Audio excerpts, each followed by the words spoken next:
नमस्कार दोस्तों, स्वागत है आप सभी का एजे वीडियोग्राफी के ताज़ा व फ्रेश वीडियो में। महाराष्ट्र में छिड़ा राज ठाकरे वर्सेस शिवसेना और एनसीपी का युद्ध थमने का नाम नहीं ले रहा है। राज ठाकरे शरद पवार पर हमला करते हैं तो एनसीपी भी अपनी तरफ पर रखे राजनीतिक तीर की बौछार ठाकरे पर करने लगते हैं। दरअसल एमएनएस के मुखिया राज ठाकरे के लाउडस्पीकर और हनुमान चालीसा के वाले बयान में महाराष्ट्र की राजनीति में उबाल ला करके रख दिया है। दिलचस्प बात यह है कि इस घमासान में भारतीय जनता पार्टी की भी एंट्री हो चुकी है। शरद पवार और शिवसेना के खिलाफ में मोर्चा खोलते हुए बीजेपी ने महाराष्ट्र के लोगों को ये संदेश देने की कोशिश की है कि पवार शाही सिर्फ और धर्म के आधार पर मुस्लिम वोटर को दरअसल उनका तुष्टीकरण करने में लगे हुए हैं। राज ठाकरे ने तो यहाँ तक कह दिया था कि मुस्लिम वोटर छिटक ना जाए, इसलिए शरद पवार शिवाजी महाराज का नाम लेने से भी डरते हैं कि कहीं उनके जो वोटर्स हैं दरअसल वो उनका साथ ना छोड़ दें। एमएनएस और राज ठाकरे के हनुमान चालीसा का जवाब देने के लिए अब राष्ट्रवादी कांग्रेस पार्टी हनुमान मंदिर में इफ्तार पार्टी का आयोजन करेगी। ये आयोजन पुणे के शाखा लीक पीर के हनुमान मंदिर में किया जाएगा। मीडिया रिपोर्ट्स के मुताबिक राज ठाकरे के हनुमान चालीसा और अजान वाले विषय पर एनसीपी पहले से ही विरोध जता रही है। आज राज ठाकरे पुणे के खालकर चौक में हनुमान जी की महाआरती करने वाले हैं। एमएनएस प्रमुख राज ठाकरे के इस कदम का विरोध करते हुए राष्ट्रवादी कांग्रेस पार्टी यानी एनसीपी ने भी उसी अंदाज में जवाब देने की कोशिश की है। पुणे एनसीपी के नेता शिवाजी मालवदार ने बताया कि वो मुस्लिम धर्म के रोज़ा का सम्मान करते हैं, इसलिए उन्हें रोज़ा इफ्तारी के लिए हनुमान मंदिर में बुलाया गया है। कुल मिलाकर के हनुमान मंदिर में रोज़ा इफ्तारी के लिए लोगों को इनविटेशन भेजना जो मुस्लिम कम्युनिटी से बिलोंग करते हैं, जो रोज़ा पर इफ्तारी का एक हनुमान मंदिर में दरअसल उसकी व्यवस्था करना, ये कहीं ना कहीं महाराष्ट्र की राजनीति और भी ज़्यादा जो है गर्म कर देने वाला है।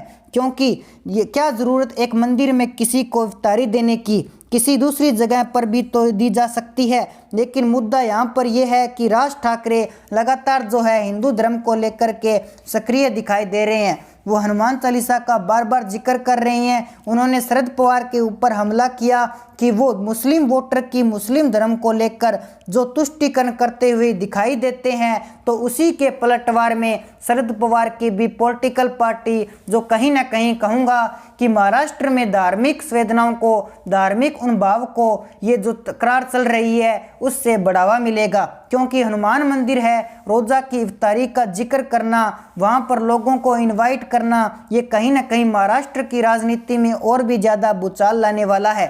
बहरहाल शरद पवार और राज ठाकरे के बीच में जो सियासी संग्राम छिड़ा हुआ है, जिसके लगातार नए नए धार्मिक एंगल दरअसल देखने के लिए मिल रहे हैं, और शिवसेना भी कहीं ना कहीं शरद पवार के समर्थन में खड़ी है। और अब इससे भारतीय जनता पार्टी की भी एंट्री हो चुकी है, जो कि लगातार देवेंद्र फडणवीस शरद पवार को एक्सपोज करने में लगी हुई है।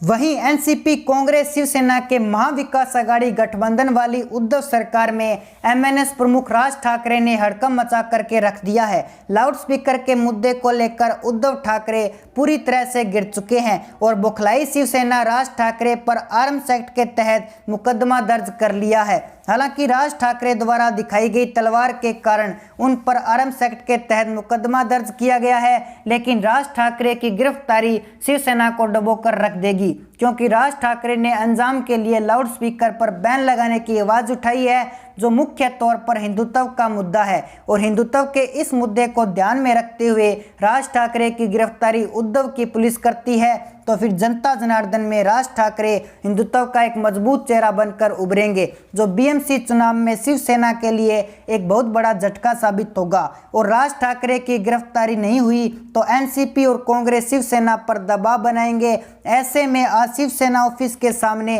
राज ठाकरे की टोपी वाले फोटो लगा करके पोस्ट विवार भी शिवसेना की तरफ से दिया गया है। कल उखाड़ दिया वाले पत्रकार संजय राउत ने राज ठाकरे को भारतीय जनता पार्टी का भोंपू बताया था, और आज शिवसेना ने पोस्ट वार के जरिए राज ठाकरे की भूमिका पर कई तरह के सवाल उठा दिए हैं। ऐसे में बीएमसी चुनाव ठीक पहले उद्धव सरकार चारों तरफ से गिर चुके हैं, जिसमें शिवसेना को बहुत बड़ा नुकसान होने का अनुमान लगाया जा रहा है। एक तरफ हिंदुत्व के मुद्दे को लेकर महाराष्ट्र की राजनीति में उथल पुथल मची हुई है, तो दूसरी तरफ उद्धव सरकार के भ्रष्टाचारी मंत्रियों के ऊपर ईडी ने शिकंजा कसना शुरू कर दिया है। ईडी ने नवाब मलिक के 7 फ्लैट और 148 एकड़ जमीन जब्त कर ली है, जिसकी कीमत कई करोड़ों में बताई जा रही है।